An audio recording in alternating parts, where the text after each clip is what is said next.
qual é o verdadeiro sentido do Natal. Do Natal. As pessoas, você sabe que Jesus não nasceu em dezembro, né? Mas a gente não sabe que dia Jesus nasceu. Eu deduzo que pode ter sido pelo mês de outubro. Depois eu explico por que a gente chega a essa conclusão. Mas vem cá, tudo bem, você deu uma forma diferente de celebrar o Natal, a Páscoa, mas isso é pagão. Um cristão não deveria ter nada pagão no escopo dele.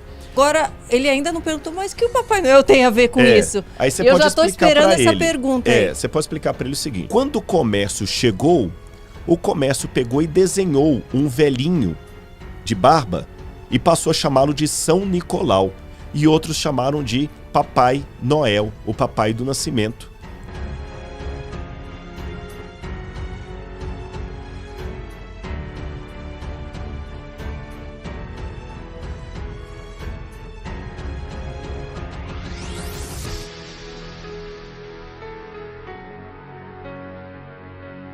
Quais as festas que hoje a gente comemora que tem embasamento bíblico, que é reconhecido por a Páscoa, o Natal, como é visto perante né, a história bíblica? Como você enxerga a questão do Halloween, do Carnaval? Que festas nós poderíamos participar ou não? Vamos pensar na Páscoa. Sim. Embora a Páscoa, pelo menos aqui no hemisfério ocidental, ela não é na mesma data da Páscoa judaica, que a Páscoa judaica é no dia 14 para 15 de Abib ou Nissan, que seria mais ou menos março ou abril, cada ano cairia no jeito.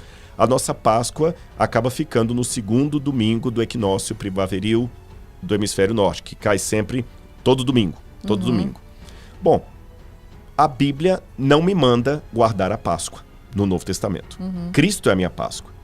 Mas a Bíblia não me proíbe de usar uma festa popular para aproveitar e chamar a atenção do Cristo.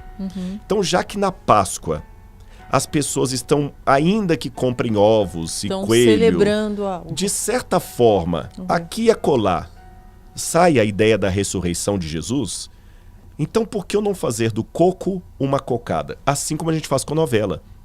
Já que o povo assiste novela, e se eu não colocar novela bíblica, eles vão assistir a novela da outra, cheia de coisa que não presta, ainda que a novela bíblica não seja perfeita, você mesmo apontou um detalhe aí muito interessante, a questão do beijo e tudo mais, mas convenhamos, se eu não colocar a novela bíblica, eles vão assistir outra coisa.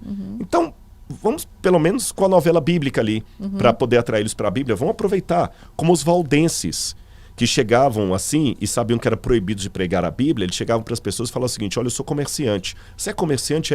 Eu tenho uma pérola de grande valor para mostrar. O senhor quer ver? Quero, vou trazer à noite. À noite ele trazia a Bíblia. Entendeu? Aproveitava. Sim. Aproveitava. Então, já que na Páscoa as pessoas estão falando pelo menos um pouquinho da ressurreição, Sim. vou apontar, olha, vocês estão falando de coelho, de ovo, vou falar qual que é o verdadeiro sentido da Páscoa. Vou contar para vocês como é que a Páscoa começou. O povo de Israel saiu assim, e o mesmo Deus que os livrou do Egito nos livra do pecado, porque Cristo é a nossa Páscoa. Jesus morreu numa festa de Páscoa. E o que significa a morte de Jesus? Então aproveito que a população está pelo menos um pouco voltada para isso e prego o evangelho. A mesma coisa o Natal. Mas daí eu não poderia ter coelho, Seria o melhor não ter coelho nem nada, por quê? Porque aí eu estou substituindo Jesus por uma coisa fica pagã. meio... Aí eu estou misturando alhos com bugalhos. A mesma coisa o Natal. O Natal tá lá, todo mundo ganha presente, Papai Noel, aquela coisa toda, né? Filhinho, as pessoas... Você sabe que Jesus não nasceu em dezembro, né? Mas a gente não sabe que dia Jesus nasceu. Eu deduzo que pode ter sido pelo mês de outubro. Depois eu explico por que a gente chega a essa conclusão. Mas a gente não tem uma coisa para bater o martelo. Mas dezembro com certeza não foi, por várias razões.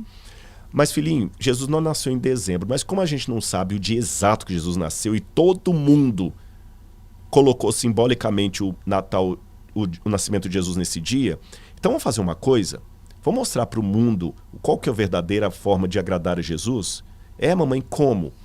Olha, você já viu que no Natal todas as crianças ganham um presente? Mamãe, eu também vou ganhar, né? Vai, porque todas as crianças vão ganhar e você é um bom menino, por que eu vou te impedir de ganhar presente no Natal?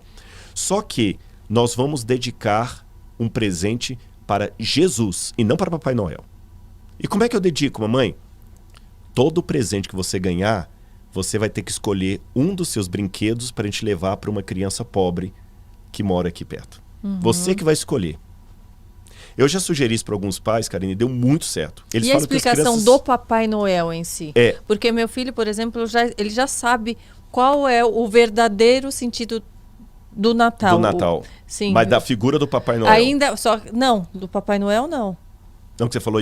Do nascimento. Do nascimento, que você falou do Papai Noel. Ele já então sabe, né? O Natal, então, a gente vai comemorar o nascimento. É tipo um aniversário de Jesus. Exatamente. Que a gente todo ano comemora um aniversário. Isso ele já entendeu e ele está super animado. Agora, ele ainda não perguntou, mas o que o Papai Noel tem a ver com isso? Aí você Eu pode já estou esperando essa pergunta. Você pode explicar para ele o seguinte. É lógico que numa linguagem infantil, né? Olha, o Papai Noel é o seguinte... Há muito e muito tempo atrás, tinha um homem chamado Nicolau. Esse homem era um homem bom, ele era um homem bom. Ele pegava um dia do ano, e ele pegava presentes e dava para todas as crianças pobres. Ele pedia um homem que... Naquela época, Henrico, naquela época não tinha brinquedos de plástico e fábricas como tem hoje. Tudo era feito assim, um a um. Então, quando uma criança queria um carrinho, alguém fazia o carrinho para ela de madeira. Aí ele pegou e foi ao homem que fazia peças de madeira e falou assim, você pode fazer uns 2 carrinhos para mim? E ele fez. Ele foi atrás de um outro que fazia outras coisas. Ele foi atrás de uma mulher que fazia artesanato e falou assim, faz umas bonecas para mim de pano. Ela fez as bonecas. Aí aquele homem chamado Nicolau, que ele amava muito Jesus, percebeu? Ele amava muito Jesus. Ele pegou, colocou todos esses brinquedos dentro de um saco e foi distribuir na vila entre as crianças pobres, para uma noite no ano, todas elas poderem ficar felizes com os presentes que muitas delas não tinham dinheiro para comprar. Aí, durante muito tempo, foram fazendo isso. E quando o Nicolau morreu, as pessoas continuaram fazendo isso. Mas aí aconteceu uma coisa muito triste que eu tenho que contar para você. Mamãe, o que aconteceu? Você sabe que o inimigo de Deus quer atrapalhar tudo que Deus faz de verdade. Ele quer sempre fazer uma cópia barata. Você já viu que quando você faz um brinquedo legal que você quer que a mamãe compra, às vezes tem uma cópia dele que vende lá na rua, que é fraco, que você pega e quebra? Ele já deve ter noção que tem o de linha e o falsificado. Sim. Pois é, o diabo faz brinquedos falsos. Aí o comércio começou a pegar o Nicolau e transformar o Nicolau num deus. E aí ele passou a ser o grande Nicolau. Aí eles pegaram um dia em que um deus pagão nasceu e falou, vamos comemorar aqui o dia de São Nicolau. E o São Nicolau foi virando agora um deus, coisa que ele não era. E quando o comércio chegou, o comércio pegou e desenhou um velhinho de barba e passou a chamá-lo de São Nicolau. E outros chamaram de Papai Noel, o papai do nascimento.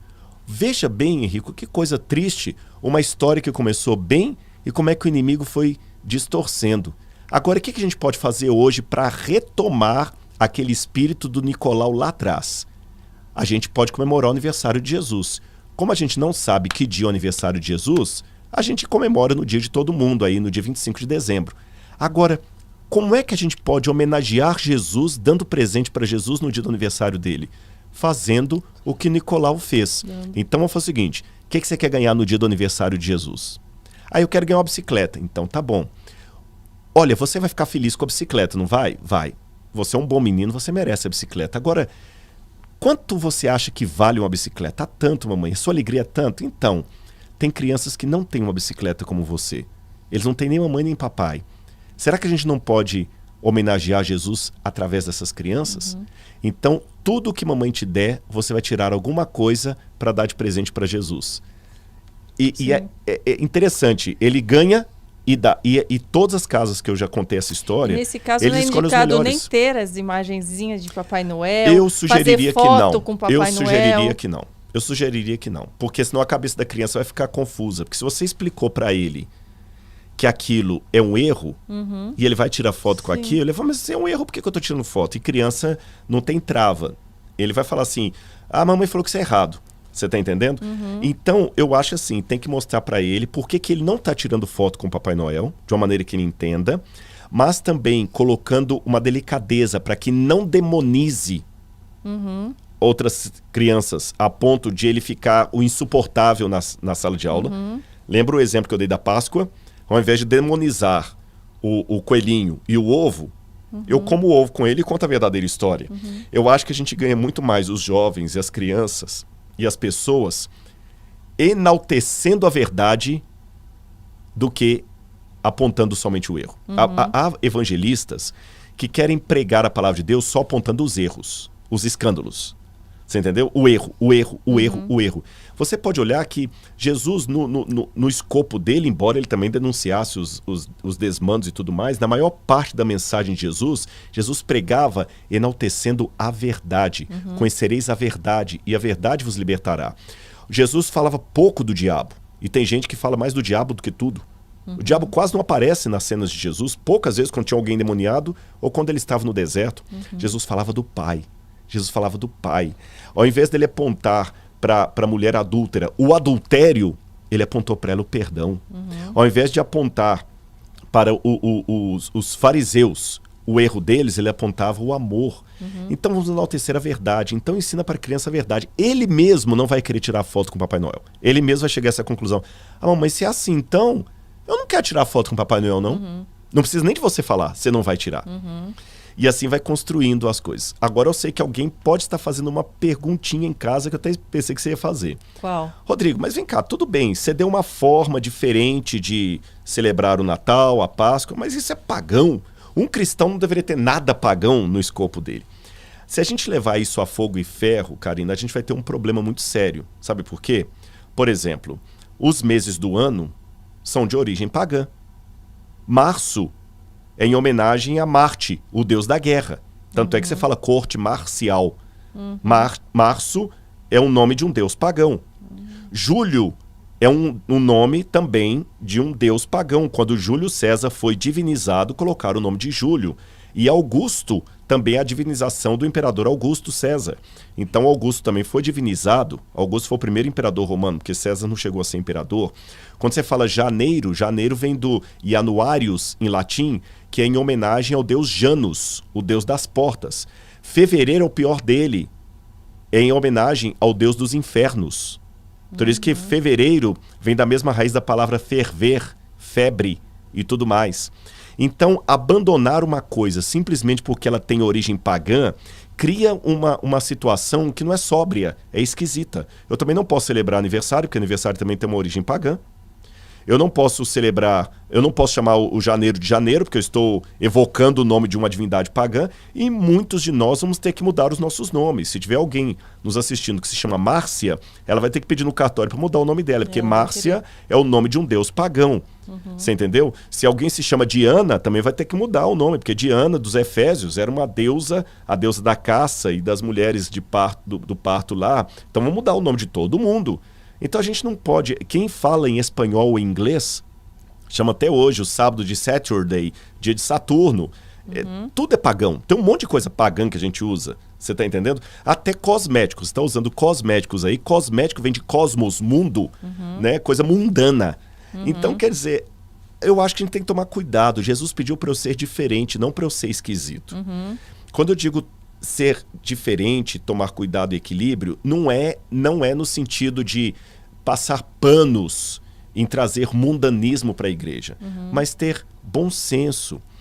Eu estou dando várias dicas aqui de filmes e acho que eu vou dar mais uma aqui. Eu estou amando a série Chosen. Ah, eu assisti. Assistiu? Mesmo que tenha muito erro anacrônico no Chosen. Já vou falar com o pessoal. Como arqueólogo, o Chosen está reprovado em vários pontos. Por exemplo, eles colocam um monte de vela de parafina lá, que não existia vela de parafina no tempo de Jesus. Tem um monte de vela de parafina lá. Mas eu deixo o arqueólogo de lado e assisto o Chosen apenas como espectador. Gente, parabéns. Eles colocam Jesus de uma maneira... Por exemplo, o milagre de Caná da Galileia. A gente imagina Jesus multiplicando o vinho ali, Jesus sentado, austero, sem sorrir, fechado, e Maria cochichando alguma coisa ali. É assim que a gente imagina, um Jesus muito robótico. Ali não. Eles mostraram Jesus dançando com o pessoal. Daqui a pouquinho, lá na cidade samaritana, Jesus some. Quando vai ver, ele está debaixo de uma carruagem lá, ajudando o sujeito lá. Jesus era carpinteiro. Então, o Jesus que eu amo pela Bíblia, que eu conheço, ele se sociabilizava com as pessoas. Ele contava histórias de humor. Não é que Jesus era um stand-up. Não é que Jesus era um stand-up, mas você é mãe. Para atrair crianças, você tem que ter um rosto, um semblante que atrai crianças. Naquela época, criança não tinha a liberdade que tem hoje. As criancinhas vinham Jesus. Então Jesus... Porque hoje é fácil. Você pode ser o Bozo. Você sabe que houve vários Bozos, né? E um dos Bozos aí eu conheci pessoalmente, porque o meu primeiro programa foi num canal de TV. E a gente fazia apresentação vestido de patinho para gravar música da... Nem sei se já é RCA Victor. E a gente gravava e eu apresentei com o Bozo em teatro e um monte de coisa. E o Bozo da época, que eu ouvi vários Bozos, era um camarada que tinha muitos problemas. Depois ele até se converteu. Mas eu o conheci antes de converter. E ele era um camarada que ele era terrível. Ele vivia à base de drogas, promíscuo, sem graça. O camarada era um grosso ali. Mas apesar de ser um grosso, quando ele botava a roupa de bozo, a criançada toda vinha. Sim. Mas na época de Jesus não existia bozo. Sim. As crianças eram tiradas de frente dos adultos. E mesmo nesse contexto, as crianças vinham a Jesus. Então, Karina, eu não posso imaginar Jesus uma pessoa que não fosse alegre. Algumas das parábolas de Jesus começam assim: qual dentre vós, tisrohimin em grego, qual dentre vós é o início de uma charada bem-humorada?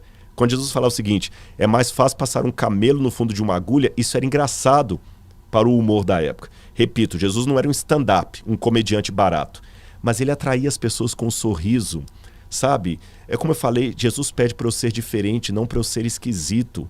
E Jesus às vezes ganhava o coração das pessoas pedindo um pouco d'água, participando de uma festa de casamento. Os radicais religiosos não aceitavam aquilo. Esse camarada é glutão e come com pecadores. Eu falo, engraçado, veio João Batista e jejuava, vocês falavam que tinha demônio. Veio o Filho do Homem, come e bebe, vocês falam que ele é glutão e bebedor de vinho.